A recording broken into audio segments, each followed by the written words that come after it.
Hi everyone, just a wee quick look over what you have got to do this week. I'm just going to focus on the fractions or the decimal fractions today. So I'm going to put all the pages onto the one video for you, and it means that you can look back over them whenever you would like.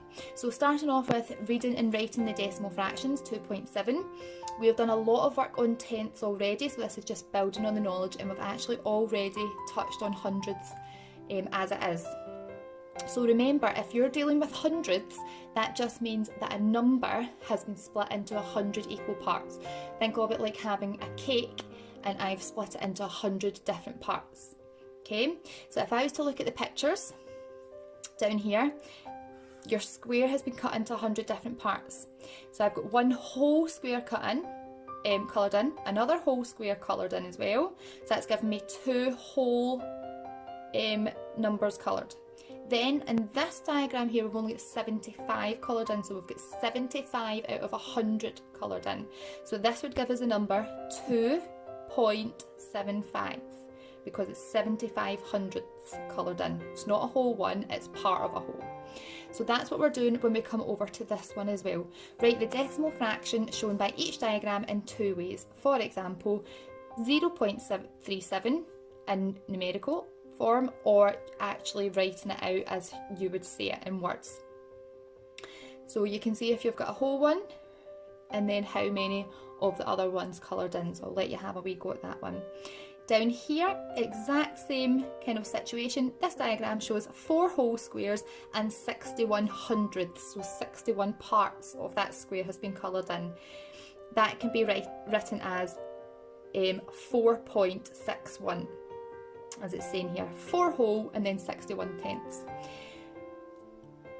And you can write that as a mixed number, 4 over 61 hundredths. Remember, a mixed number is a fraction, which are very similar to decimals, it's just shown it in different ways, and again, we've looked at them a little bit before.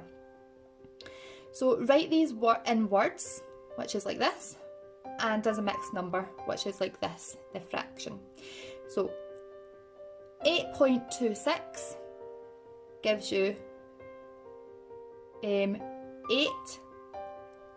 with 26 over 100, because your fraction has 100 equal parts.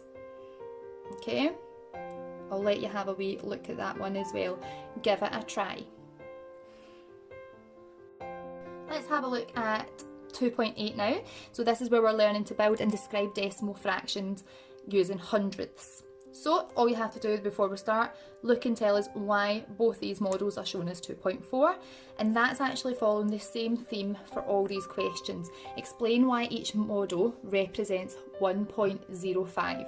So remember, if it's hundredths, the number's been split into 100 equal parts. So have a wee look and tell me why these are all showing 1.05.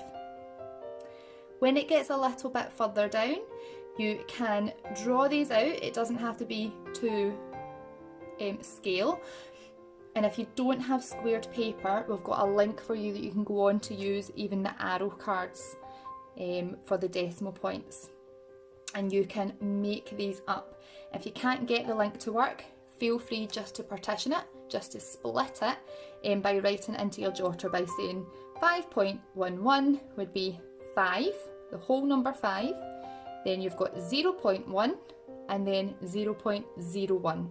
Just like this number here is 4.68, you've got 4 as your whole number, you've got 6 tenths, and then you've got 8 hundredths. So if you can't go onto the arrow cards, feel free just to write it down, showing me what you would partition that into. Remember, partitioning means to split your number apart. Let's have a look at 2.9, and this comparing and ordering decimal fractions. Just the exact same way you could do ordering and comparing of whole numbers, we can do it with decimal fractions. Remembering that decimal fractions are just the same as decimals. Fractions just means it's a part of something. So we're still dealing with hundreds here, so it means a number has been split into 100 equal parts. I'll let you have a wee look through the Let's Learn just to remind yourself. But looking at question 1, you have to read the scale and find out where the arrows are pointing to.